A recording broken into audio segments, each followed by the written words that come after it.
Hello and welcome. This is 9 a.m. to the point editorial discussion by Nivayes.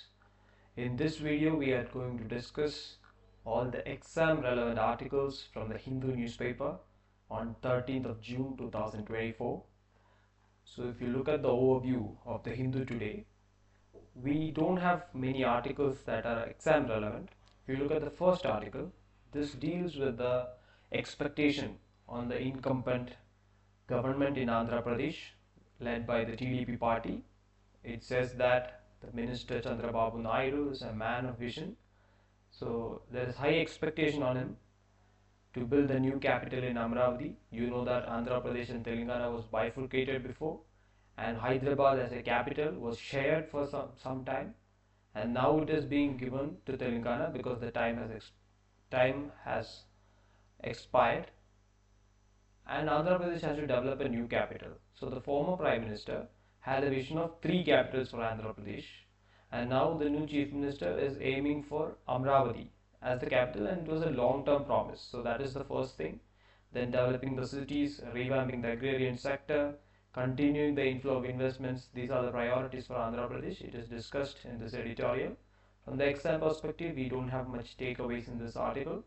If you look at this article, in the second page, it also deals with the state of Andhra Pradesh, but it is more political in nature. It says how in the previous elections, the former chief minister, who is Jagan Mohan Reddy, came into power with a sweeping victory.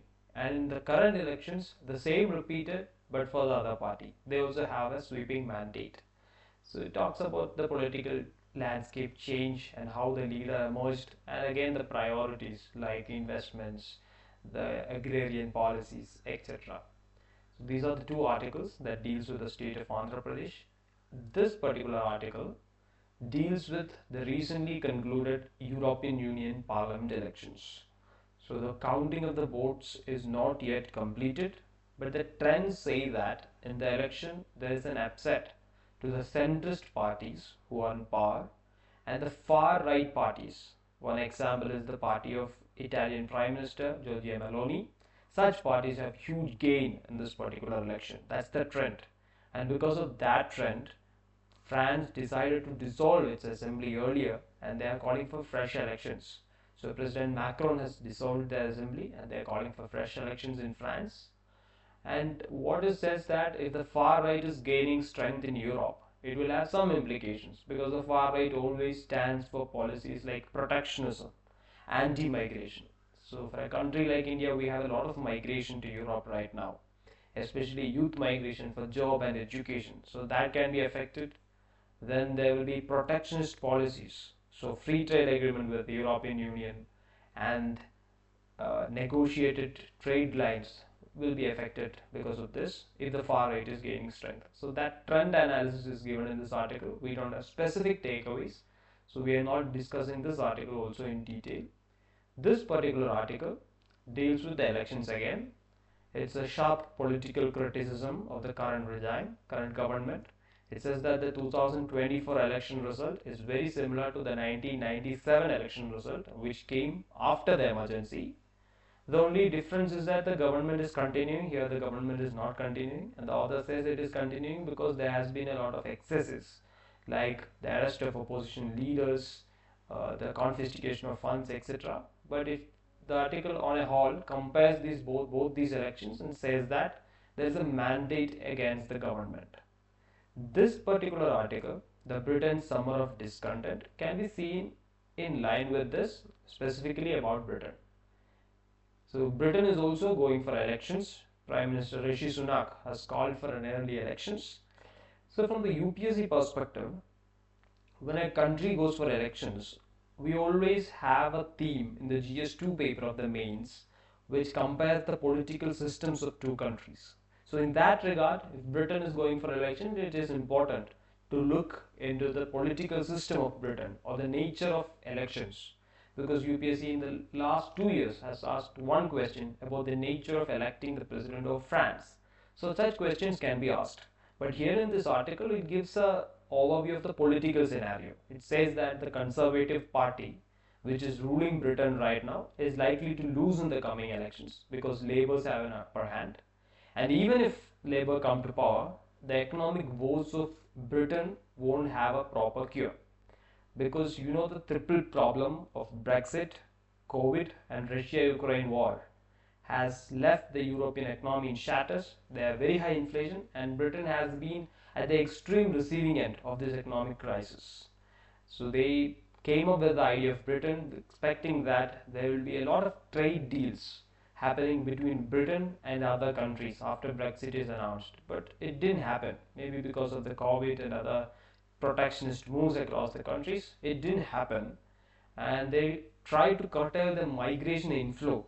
So, you know, they recently passed an extradition bill back to Rwanda in Britain. So similar, they wanted to curtail that problem of excessive migration to Britain. It comes at the cost of their resources, but that also couldn't be curtailed completely. So these issues persist. So irrespective of who comes into power, Britain is continuing to face these structural economic issues. So this article deals with that. Now coming to this article on the Lok Sabha and the representation of Muslim MPs, it is a statistical study. As you know, the Hindu data point comes up with the statistics. It says that the number of Muslim MPs in the current Lok Sabha is 24, which is the lowest in the last 6 decades. So you know Muslims are 15% of the India's population, or as per the 2011 census, which is the second highest population after Indonesia. Despite having such a high population, their representation in the Lok Sabha is just 4%. And the party with the largest number of seats, the BJP, has zero representation of the Muslims, and their representation in the ministry is also zero. So the article says that there is a systematic social exclusion of a community, and they substantiate it with the declining trend from 1990 onwards. The rise of BJP and the decline of Muslim representation is seen together. The article proves that with data. From the exam perspective, if there is a question of social justice or vulnerable sections or development of affirmative action in these things, you can use the statistics. Other than that particular stats, we don't have much takeaway from this article. Now coming to this article. This is the article we are going to discuss in detail today. It talks about a disease. UPSC in the past has asked specifically about diseases in the prelims paper. So we will look at that article in detail. The article deals with metabolic dysfunction associated steatotic liver disease, MASLD. As I said, we'll be discussing it in the perspective of prelims alone. It deals with a lot of key terminologies and will give you some conceptual clarity on the function of human body as well. So let's go deep into this article. Metabolic dysfunction associated steatotic liver disease, MASLD. So you basically can straight away ask a question about this particular disease and shoot some questions like they did in 2019 on hepatitis virus. So in this, you don't have to get overwhelmed by the name. Just understand it step by step. First of all, let's understand the organ liver. So liver has some functions, primary functions. It's a multifunctional organ. It deals with your metabolism, immunity, digestion, detoxification, and vitamin storage.